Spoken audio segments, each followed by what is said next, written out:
नमस्कार, मैं आरबी सिंह यादव और आप देख रहे हैं मेरा YouTube channel RB Singh Yadav editor. आज महाराष्ट्र में जो मस्जिद में घुसकर मारने वाला नारायण राणे के लड़के का जो वीडियो वायरल हुआ है, उसके बाद तो भारतीय जनता पार्टी के जो मुस्लिम चेहरे हैं महाराष्ट्र के, उनमें वाल आ गया है और बहुत भारी रोष है।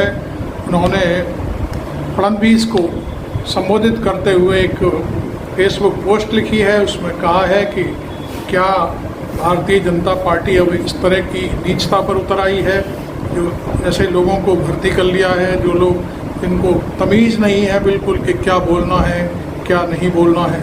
और जो कुछ भी हुआ है, इससे पार्टी की नाक कट रही है। और हम जहां अपने समाज के अंदर जाते हैं तो हमें लोग दुत्कारने लगते हैं कि तुम भी नारायण राणे के लड़के के साथ हो। तो इस तरह की अब एक जो घटना घट रही है उसके बारे में मैं आपको महाराष्ट्र के जो नेता हैं उनके बारे में आपको एक सूचना दूंगा और वीडियो दिखाने जा रहा हूं। आपने मेरा चैनल अभी तक सब्सक्राइब नहीं किया तो ज़रूर करें और देखें ये वीडियो।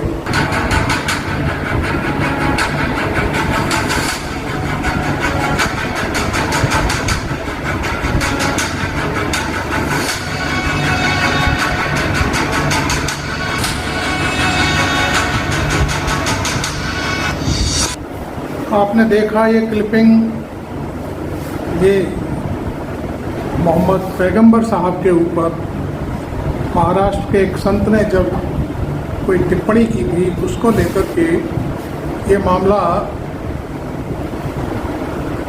मध्य प्रदेश तक पहुंच गया। और छतरपुर में एक ज्ञापन देने के वक्त जब ये कुछ थाने पर हो गया था, वो सब आपको मालूम है। और उसके बाद उनकी कोठी ध्वस्त कर दी गई, 3 कारें भी गिरा दी गई। तो ये सारी चीज़ें चल ही रही हैं। वो अभी मोहम्मद पैगंबर साहब वाला जो मसला है अभी हल नहीं हुआ है, अभी उस पर राजनीति हो रही है। तो अब आगे हम आपको दिखाएंगे कि महाराष्ट्र में, ये तो मध्य प्रदेश का मामला तो थोड़ा शांत हो गया है, हालांकि वो सुप्रीम कोर्ट पहुंच गया है मसला, लेकिन महाराष्ट्र में इस पर अब उंगली उठने लगी है। वो हम आपको दिखाते हैं। मैं आपको महाराष्ट्र के नेताओं के बारे में भी कह रहा था, तो वहाँ पर हाजी अराफात शेख भारतीय जनता पार्टी के एक बड़े नेता हैं। और उनको जो हितेश राणे हैं, नारायण राणे के बेटे जो विधायक भी हैं, उनके बयान पर उन्होंने तीखी प्रतिक्रियाएं दी हैं। वो मैं आपको सुनवाना चाहता हूं, उसके बाद फिर मैं आपसे बात करूंगा। हितेश राणे कुछ महीनों से मुस्लिम समाज के बारे में, मुस्लिम हाजी अराफात शेख भारतीय जनता पार्टी के नेता जिस तरीके से बातें करना शुरू, कुछ दिनों पहले उन्होंने कहा नगर में कि मस्जिदों में घुस के मारेंगे। अभी हम मस्जिदों में जब जाते हैं तो लोग हमारी तरफ देखते हैं कि हाजी अराफात शेख आ रहा है, भारतीय जनता पार्टी के पदाधिकारी आ रहा है, इसके पीछे हितेश राणे को भी आ रहा है। हमारे पास जवाब नहीं। मैं समझ नहीं सकता हूं ये कौन सा हिंदुत्व बताने की कोशिश कर रहे हो, ये कौन सा हिंदुत्व को समझाने की कोशिश कर रहे हो। तो ये था, तो ये कहते हैं कि मस्जिद में घुस के मारेंगे। ये कहाँ का इंसाफ है, ये कहाँ की बात है, ये कौन सा हिंदुत्व है। मुझे लगता है कि हितेश राणे को हिंदुत्व समझाना पड़ेगा, हिंदुत्व बताना पड़ेगा, इसको श्री राम का हिंदुत्व समझाना पड़ेगा, बाबा साहब अम्बेडकर का हिंदुत्व समझाना पड़ेगा, माननीय बाबा साहब ठाकरे का हिंदुत्व समझाना पड़ेगा। ये कौन से हिंदुत्व की बातें कर रहे हैं। मस्जिद में घुसेंगे और मारेंगे। आइए, कौन से वक्त में आएंगे। मैं कुर्ला में रहता हूं, फजर की नमाज में आएंगे, जोहर की नमाज में आएंगे, असर की नमाज में आएंगे, ईशा की नमाज में आएंगे, मगरिब की नमाज में कब आएंगे। आइए, हम आपका फूलों से स्वागत करेंगे।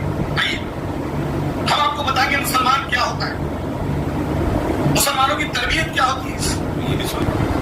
आपने हाजी अराफात शेख के बारे की जो बयान सुना, कितने गुस्से में है वो। और नेचुरल है, गुस्सा तो हो गई। जिस पार्टी में वो काम कर रहे हैं और उस पार्टी के नेता उनके ही लोगों को गाली दे रहे हैं, तो फिर ये पार्टी में रहना नहीं रहना बराबर है। आखिर सब चीज़ें चल क्या रहा है ये सब चीज़। हालांकि मैं आज इसी बात पर केंद्रित हूँ। अब मैं अभी आपको हाजी अराफात का और एक बयान सुनवाता हूँ। उस बयान को मैं अपनी ज़बान से क्या कहूँ। हालांकि मैंने ये जो वीडियो है मैं संजय शर्मा जी का जो 4 PM है वो वहाँ से लिया है और वो मैं आपको दिखाना चाहता हूँ कि देखें हाजी अराफात से किस तरह से हितेश राणे को, नारायण राणे को कह रहे हैं, वो देखिए। और आप कहते हैं कि मैं हिंदुओं का गब्बर हूं। आप हिंदू के गब्बर नहीं, हिंदुओं के गोबर हो। गोबर भी बहुत बड़ी बात है। आप खुद हो, आप गोबर नहीं हो। जिस तरीके की भाषा आप कर रहे हो, अगर गोबर भी बने होते तो अच्छा लगता कि कहीं तो कहीं आंगन में लिपने के काम में आते। लेकिन आप वो, आपकी बातें, आपकी जबान, आप जिस तरीके से बात कर रहे हैं, तो आप वो जैसी बातें कर रहे हैं। पूरा हिंदुस्तान का मुसलमान और हिंदुस्तान का हिंदू भी आपको इसके बाद अटला टीनी और छोटी बिल्ली का बच्चा कह के पुकारेगा। इस तरीके की भाषा ना करो। आप कहते हैं कि मैं हिंदुओं का गब्बर हूं। एक बार फिर सुन लीजिए। आप हिंदू के गब्बर नहीं, हिंदुओं के गोबर हो। गोबर भी बहुत बड़ी बात है। आप खुद हो, गु आप गोबर नहीं, गु। जिस तरीके की भाषा आप कर रहे हो, अगर गोबर भी बने होते तो अच्छा लगता कि कहीं तो कहीं आंगन में लिपने के काम में आते। लेकिन आप गु, आपकी बातें, आपकी जबान, आप जिस तरीके से बात कर रहे हैं, तो आप गु जैसी बातें कर रहे हैं। मैं ये बार बार आपको सुनवा रहा था, वो इसलिए कि मुसलमानों के मन में नारायण राणे के बेटे हितेश राणे के बारे में क्या है। और वास्तव में हितेश ने जो बोला है उसे देश के हिंदुओं ने भी बुरा माना है। हो सकता है कुछ सिरफिरे लोग हितेश की बात का समर्थन करते हों, लेकिन 95% लोग इस देश में ऐसे हैं इस भाषा का इस्तेमाल कभी नहीं कर सकते। और यही वजह है कि भारतीय जनता पार्टी 303 से उतर करके 240 सीटों पर आ गई। उत्तर प्रदेश में भी मात्र 33 सीटों पर है। अब झटका महाराष्ट्र में लगने वाला है। महाराष्ट्र में सब जैसे वो जहाज डूबता है ना, तो सबसे पहले चूहे भागते हैं। तो चूहे भाग रहे हैं, भगदड़ मची हुई है। इसलिए नारायण राणे चूँकि एक बार चीफ मिनिस्टर भी रह चुके हैं, तो वो बाप का दुलारा बेटा है, विधायक भी है। नारायण राणे भी इस समय मिनिस्टर हैं, मंत्री हैं वहाँ पे। सॉरी, कल मैंने नारायण राणे को सांसद के रूप में आपसे कहा था, लेकिन वो सांसद नहीं है, वो विधायक हैं और बेटा भी विधायक है।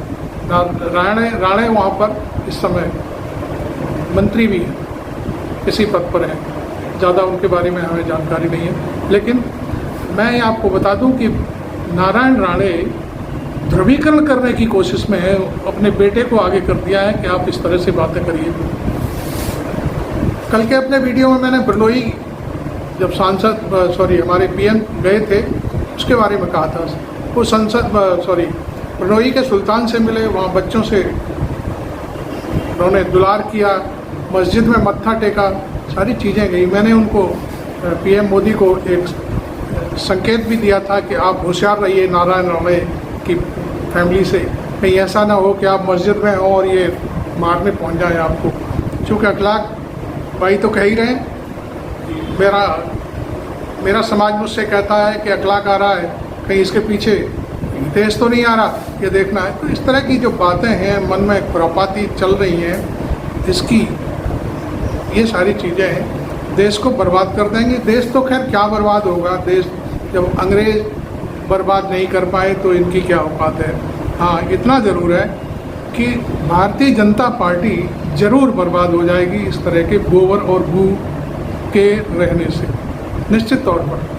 शुद्ध राजनीति करती भारतीय जनता पार्टी में, देखिए मैंने उन 3 नेताओं को देखा है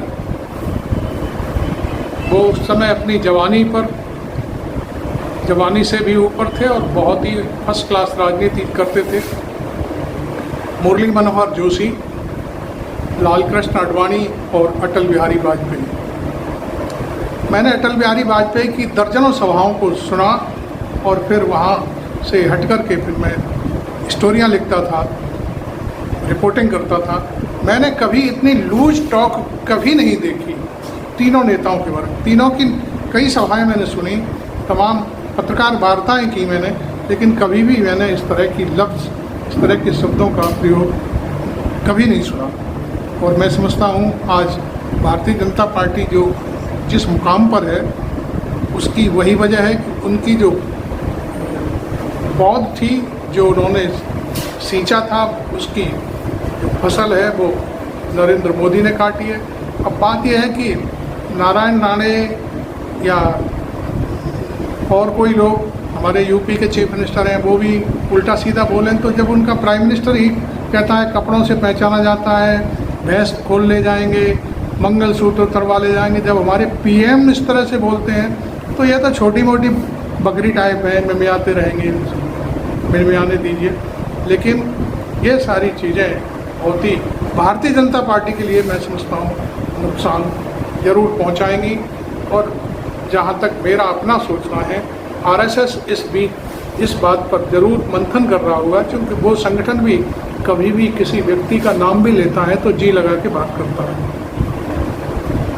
लेकिन यहाँ तो ऐसे गधे भर लिए हैं कि उन्हें तो पता ही नहीं है कि हम क्या बोल रहे हैं। वो सिर्फ और सिर्फ अपने नाम चमकाने के लिए और नरेंद्र मोदी की गुड बुक में आने के लिए इस तरह की कहानियाँ पढ़ते रहते हैं, बोलते रहते हैं, शब्दों का जाल फैलाते हैं। खैर, मैं अब इस मामले में ज़्यादा क्या कहूँ, मैं तो सिर्फ आपको आज अखलाक भाई की बात सुनाना चाहता था, जो भारतीय जनता पार्टी के महाराष्ट्र के एक बड़े पदाधिकारी हैं। उन्होंने अपनी पार्टी के नेताओं से अपील की है कि इस तरह के गू और गोबर को रोकिए, नहीं तो ये बहुत ही नुकसानदायक होंगे। Thank you very much. आपको ये वीडियो कैसा लगा ज़रूर टिप्पणी करें, आप कमेंट बॉक्स में जा कर के लिखें कि हमने जो कुछ भी कहा है वो सच है या गलत है, या इसमें यादव मुसलमान का पुट आपको दिखाई दे रहा है। मैं उन लोगों से ये अपील कर रहा हूँ कि जो मेरे लिए इस तरह की भाषा का प्रयोग करते हैं कि मेरी पत्रकारिता में यादव और मुसलमान का समीकरण ज़रूर आता है। खैर, आपको जो दिखाई देता है वो ज़रूर लिखें, हम आपकी टिप्पणी का स्वागत करेंगे।